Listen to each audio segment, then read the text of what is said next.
Aurélien Tchouaméni est le nouveau patron du Real Madrid. Les amis, salut à tous, très heureux de vous retrouver où que vous soyez au cœur de ce monde francophone sur toutes les antennes de TV5 Monde. C'est un plaisir de vous retrouver comme d'habitude à la maison dans mon petit bureau pour ouvrir ensemble cette presse internationale. Dossier Real Madrid, dossier Barça, Ligue des Champions, bien évidemment avec des surprises hier soir. Et en parlant d'hier soir, 23h15, heure française, Olympique de Marseille, Habib Beye, nommé nouvel entraîneur. Pageco également aujourd'hui, je vais vous emmener en Italie, mais vous savez par où on va démarrer? On va démarrer par l'Angleterre. Regardez ce que je vous ai trouvé sur les réseaux sociaux, avec ici Mikel Arteta, le coach d'Arsenal, tiré par les pieds par son homologue et compatriote espagnol, Pep Guardiola de Manchester City. Arsenal pense toucher le trophée de la Première Ligue 22 ans après. Eh bien regardez, City lui dit non, je te tire par les pieds. Arsenal, les amis, est presque tombé hier, 2 buts partout, point du match nul sur la pelouse de Wolverhampton, alors que Arsenal menait 2-0, les amis. Regardez la une du Times, également avec David Raya, le gardien avec Gabriel. On s'interroge, que s'est-il passé? La question est là. It's happening again. Est-ce qu'une nouvelle fois, Arsenal va rester au pied du mur de ce titre? Regardez les 7 derniers matchs en Première Ligue d'Arsenal avec les copains sur X de Football Tweet. Vous le voyez, les 7 derniers matchs, seulement 2 victoires et notamment la défaite face à Manchester United. Le reste, des matchs nuls, des points de perdus. La séquence est ici, toute compétition confondue. Première Ligue avec la défaite, Première Ligue et ces 2 matchs nuls consécutifs, les amis, et notamment donc face à Wolverhampton, qui, je vous le rappelle, est pourtant dernier, 20e, dernier de la Première Ligue. Regardez d'ailleurs, Arsenal devient le premier leader à se faire tenir en échec contre une lanterne rouge après avoir compté 2 buts d'avance au tableau d'affichage StatFoot sur X également. Que va-t-il se passer? 5 points d'écart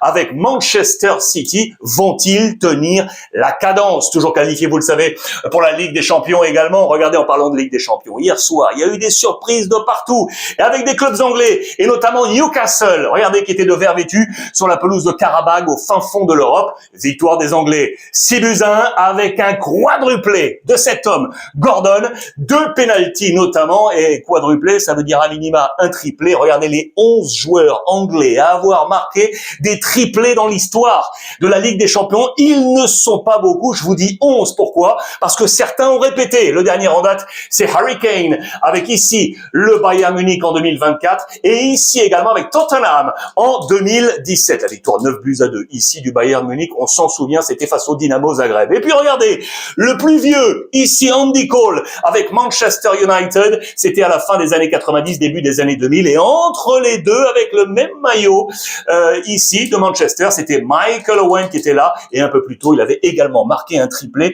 mais cette fois avec le maillot de Liverpool. La prouesse de Gordon hier en play-off de Ligue des Champions. Ça s'est moins bien passé pour l'Inter, les amis, avec les surprenants de Bodo Glimt, les Norvégiens, qui se sont imposés. C'est absolument incroyable. Regardez, en anglais dans le texte, Bodo shaming. The shame, c'est la honte. Vous l'aurez compris, on n'est pas content du tout à la une de la presse italienne. Heureusement pour l'Inter, qu'en championnat, on est toujours à +7. On va y revenir parce que Milan a laissé des plumes. Et on y revient. Mais pour l'instant, restons sur cet échec de l'Inter. Le turnover de Chivou n'a pas payé. Vous l'aurez compris, l'Inter a été gelé. On est proche, vous le savez, du pôle Nord avec Bodo Glimt. Ils étaient gantés, vous le voyez, le visage blême, le visage bas, et attention, parce que ça, c'est un coup dur supplémentaire.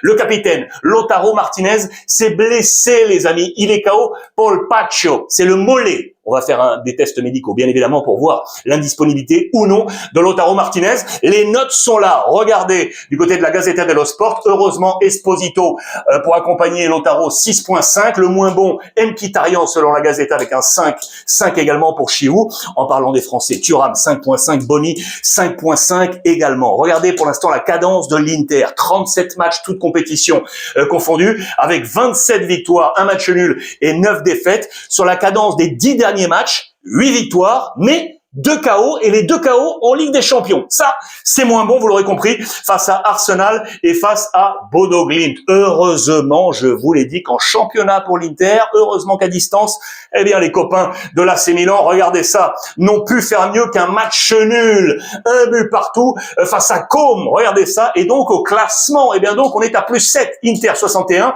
Milan 54. 2 hommes dans ce match. Mike Maignan, malheureusement le Français, qui a fait une grosse boulette pour permettre à Nico Pass d'inscrire le premier but, 1-0 pour Côme, et heureusement Rafa Leao, regardez Mike Maignan qui vient le prendre dans ses bras, merci mon pote, égalisation de Leao qui logiquement est le meilleur joueur du match avec un 7/10, et donc le moins bon c'est pour Mike Maignan avec un 4/10. Milan perd des plumes là, avec ce match en retard, 1 but partout, c'est la frenata scudetto, vous l'aurez compris, du côté de l'AC Milan. À la Juve, opération reconstruction, les amis. Prenons le temps et regardez la une de Tuttosport. On va tout refaire du côté de la Juve avec un homme.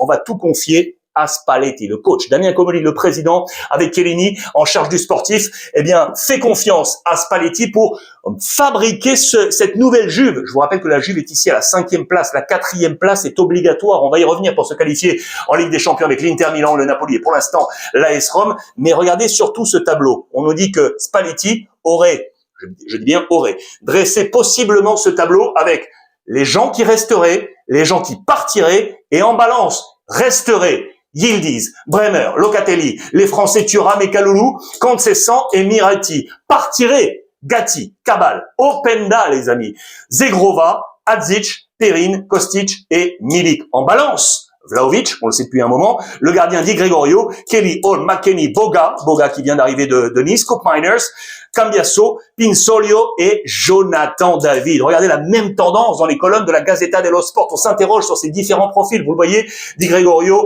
avec Jonathan David ou encore Openda. La 4e place est obligatoire. Vous l'aurez compris. Il en va de l'équilibre et du futur de la Juventus. Les 2 prochains matchs sont ici. On va affronter Côme, tiens, qui vient de jouer Milan à domicile pour la Juve. Et derrière, attention, il y a un choc. Regardez, c'est ici sur la pelouse de l'AS Rome. On va se régaler. J'ai un petit problème de stylet, voilà, ça y est, j'y reviens, et on repart sur la Ligue des Champions. Avec les playoffs hier, l'Atlético Madrid, les amis, avec, regardez, 2 versions de vision, de retour selon la presse. Marca et As. 3 buts partout sur la pelouse de Bruges. Ce qui est incroyable, c'est que l'Atlético a mené 2-0, puis 3-2, et les Belges sont revenus à chaque fois.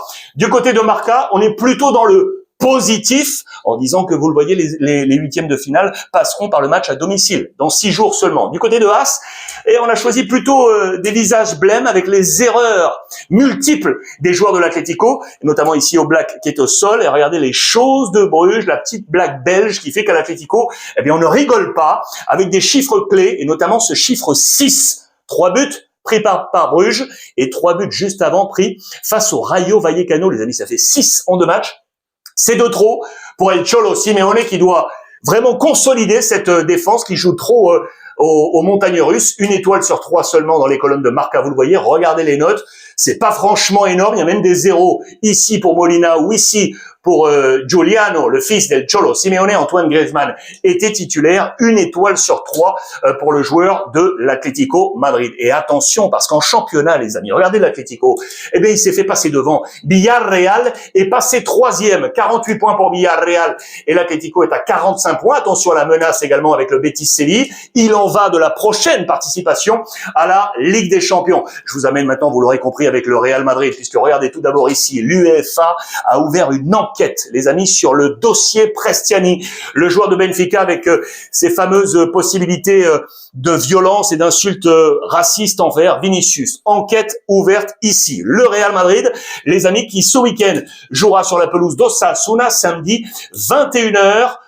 Samedi 18h30, ce samedi 21. Le Real, en rapport avec l'Atlético. Le Real est allé piquer un jeune défenseur central à l'Atlético. Regardez, c'est ici, Aymar Garcia, âgé de 18 ans. Et puis, je vous emmène ici, logiquement, le large sourire de Monsieur Arbeloa, le nouveau visage du Real Madrid, les amis. Qu'est-ce qu'on nous dit? On nous dit qu'en 20 jours, amélioration physique. Je vous rappelle que Pintus est revenu. La croissance, le up de Vinicius et de Valverde.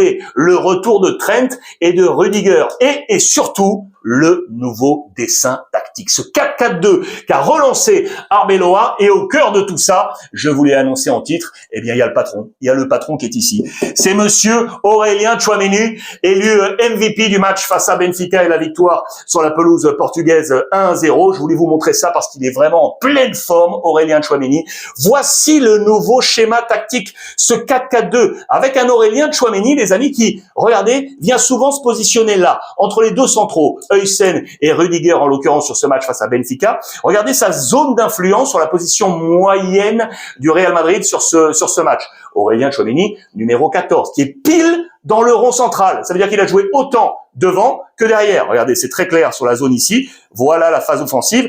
Et regardez ce cône ici pour venir au cœur de cette défense. C'est le joueur qui a le plus couru dans ce match. 11,8 km devant Valverde, 11,5, et son compatriote 11, Eduardo Camavinga. 85% de passes réussies et 5 duels sur 5 réussis de la tête. Tchouaméni, les amis, est vraiment la boussole, le rempart. Il est là, le maître à jouer. Il est le patron. Voilà, c'est le terme qui est utilisé. C'est très, très clair. 9 matchs sur 9 en Ligue des Champions.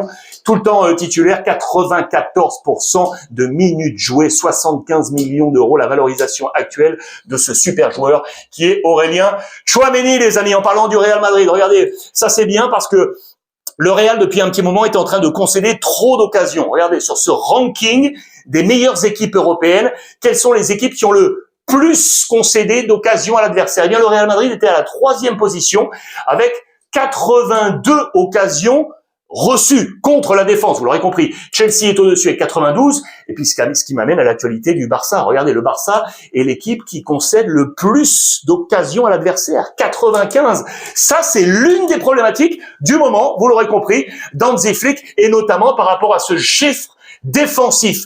Et on vous rappelle que si l'année dernière, défensivement, le Barça était aussi, je vous l'ai dit hier, dans une position un peu kamikaze avec cette fameuse ligne de hors-jeu, ce qui faisait le pendant, c'est que le Barça marquait beaucoup. Hier, je vous ai parlé de festival offensif. Eh bien, cette année, on marque un peu moins. On compte notamment sur Lamine Yamal. Entre parenthèses, regardez l'actualité d'ailleurs de Lamine Yamal. Vous le savez, pour ceux qui, avec nous, épousent la foi musulmane, le Ramadan vient de démarrer. Lamine Yamal est dans ce schéma-là, regardez, avec la sélection espagnole, avec le Barça également, à voir quel sera le plan de nutrition particulier, sans doute pour Lamine Yamal, pour être à 100% opérationnel. J'aime également ce qui est ici. Regardez, nouvelle formule pour blinder la Masia. Je vous explique tout dans quelques petites secondes. Juste avant Mercato, avec Manchester United. Tout d'abord, vous le savez, du coup, c'est le sujet avec Rashford, prêté par United. 30 millions d'euros, c'est la clause favorable pour le Barça, pour le garder. On est en pleine élection présidentielle. Que fera le nouveau président avec ou non sans Deco, le directeur sportif? C'est le sujet à suivre. Et en parlant de Manchester, il y a peut-être, je dis bien peut-être, dans la balance, Baldé, les amis. On nous dit qu'à Old Trafford, on serait intéressé par Baldé et on parle de 40 millions d'euros. 40, 30, vous me voyez venir, il y a peut-être une opération qui peut se faire. En parlant de Mercato, regardez, on nous dit que Gérard Martin aurait été sur les tablettes de l'AC Milan et lui dirait non, il voudrait rester à Barcelone. Je mets tout ça au conditionnel. Casado, lui, devrait prolonger. Je vous rappelle que l'Atlético Madrid était très intéressé, mais il devrait rester. Et en parlant donc de ces fameuses clauses, voici le dossier dans les colonnes de sport, mes amis. Les nouvelles clauses pour blinder la Masia. On a 2 derniers exemples en date, bien évidemment. Dans le plan chronologique, Marc Guiou, qui avait quitté le Barça pour rejoindre Chelsea. Le dernier en date, c'est Dro, bien évidemment. Dro Fernandez, qui a quitté le Barça pour rejoindre le Paris Saint-Germain. On ne veut plus vivre ça à Barcelone et on veut tout de suite monter les clauses, même chez les plus jeunes, avec 3 étapes. Regardez, une fois qu'on est convoqué, une fois dans le groupe pour la Youth League, eh bien, votre clause monterait jusqu'à 8 millions d'euros. Vous l'aurez compris. Si vous êtes avec le Barça Athlétique, ça peut atteindre les 10 millions d'euros. Et en tout et pour tout, si vous cumulez tout ça, grosso modo, on nous dit que Dro Fernandez aurait dû, avant que Paris vienne le chercher, avoir une clause à 25 millions d'euros. Maintenant, c'est passé et il est sous les couleurs du Paris Saint-Germain. Celui qui est en charge de tout ça, c'est Alex Sanko, légende, ancien défenseur central du FC Barcelone. C'est lui qui est en charge de toute cette Masia et de ce football jeune. Et on nous oriente notamment vers ces nouveaux talents, défenseurs centraux, comme Alexandko. Et regardez, on va chercher partout le Ghana, la Moldavie, la Guinée, les Pays-Bas, l'Argentine, tous ces talents, les amis, qui aujourd'hui sont en train de grandir sous les couleurs du FC Barcelone. Affaire à suivre. Je vous l'ai dit en titre. 23h15, hier soir, heure française, boum, c'est tombé, c'est officiel. Habib Beye, nouvel entraîneur de l'Olympique de Marseille avec le nouveau patron, Mehdi Benassia, et on va y revenir. 23h15, regardez sur le compte X de l'Olympique de Marseille. Bienvenue à Marseille, Habib, pour le message. Je vous rappelle que quelques années plus tôt, souvenez-vous, également en présentation à Marseille, également avec l'homme fort qui était le président, alors Christophe Boucher, 2003-2004, regardez ça. Le 31 août le 1er août 2003, pour 1 million d'euros, eh bien l'Olympique de Marseille allait chercher à Strasbourg Habib Beye, qui deviendra le capitaine, vous le savez, de l'Olympique de Marseille, avant de s'envoler 4 ans plus tard pour 2,8 millions direction l'Angleterre. Je vous le rappelle, aujourd'hui, coach de l'Olympique de Marseille. Regardez les bonnes pages de La Provence que vous pouvez retrouver également sur le site internet de La Provence. On parle bien évidemment de l'arrivée d'Habib Beye. Ce n'était pas encore officiel. 23h15, les tabloïds, les turbines de La Provence étaient déjà en train de tourner. Regardez la première mission d'Habib Beye, bien évidemment, laver les têtes, parce que Marseille est 4e pour l'instant de ce classement pour les places Ligue des Champions derrière l'Olympique Lyonnais. Le programme est ici avec le prochain match demain sur la pelouse de Brest, puis accueillir Lyon, puis Toulouse avec la Coupe de France, et puis Toulouse également en Ligue 1. En marge de tout ça, je dirais presque en marge, oui, c'est que le patron, le président toujours de l'Olympique de Marseille, Longoria, ne restera pas, selon les colonnes de La Provence. Il négocierait actuellement son départ. Vous le voyez également dans les bonnes colonnes de l'équipe. Il négocierait son départ avec Franck McCourt pour le début de la mission d'Habib Beye, vous l'aurez compris, avec Mehdi Benassia. C'est un retour aux sources à la une de l'équipe, tout comme Monsieur Francaise, regardez, qui, comme Habib a laissé la place à Rennes, eh bien c'est Francaise qui lui aussi a été joueur du côté du Stade Rennais, eh bien qui retrouve ses couleurs rouge et noir pour être le nouveau coach de Rennes, les amis. La page Echo, je vais aller rapidement pour vous montrer ça. Je vous emmène en Italie, à la Lazio, pour parler de l'importance économique d'être propriétaire de son stade. C'est capital maintenant dans l'écosystème financier des clubs en Europe. Je voulais vous montrer ça parce que la Lazio du président Lotito, qui est président depuis 2004, je vous rappelle que la Lazio est à la 9e place ici, 68 ans, ne veut rien lâcher. Il y avait eu des rumeurs comme quoi la Lazio était à vendre. Il a dit niente, non, avec notamment au cœur de son maintien, eh bien le projet du grand stade qui devrait être fini en 2032. Je vous rappelle les clubs aujourd'hui propriétaires de leur stade,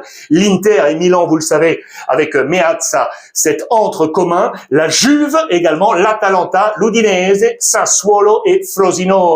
Importance pour la Lazio avec ce nouveau stade. Voilà les amis pour ce point média. Je vous rappelle qu'on se retrouve absolument partout sur les plateformes de TV5 Monde, et téléchargez gratuitement, s'il vous plaît, l'application TV5 Monde Plus. C'est gratuit, il y a énormément de choses. Il y a un gros programme de football. Et d'ailleurs, allez-y. Ça, c'est la homepage, comme d'habitude, avec les nouveaux boss que vous adorez dans le monde francophone. Vous scrollez avec les petites flèches pour arriver sur l'onglet sport avec votre serviteur, et vous scrollez là aussi. Avant-hier, je vous ai parlé de ce super doc toutes ensemble. Je vous montre ça également pour parler des femmes sportives sur l'adrénaline. Allez voir ça, c'est superbe, avec ces 4 profils, Annie Goulia, Laurie Blouin, Lisanne Richard ou encore Cynthia Gauthier. 4 disciplines différentes. Elles nous montrent que malgré certains progrès, eh bien le monde du sport reste encore majoritairement masculin. Elles nous parlent de ce parcours pour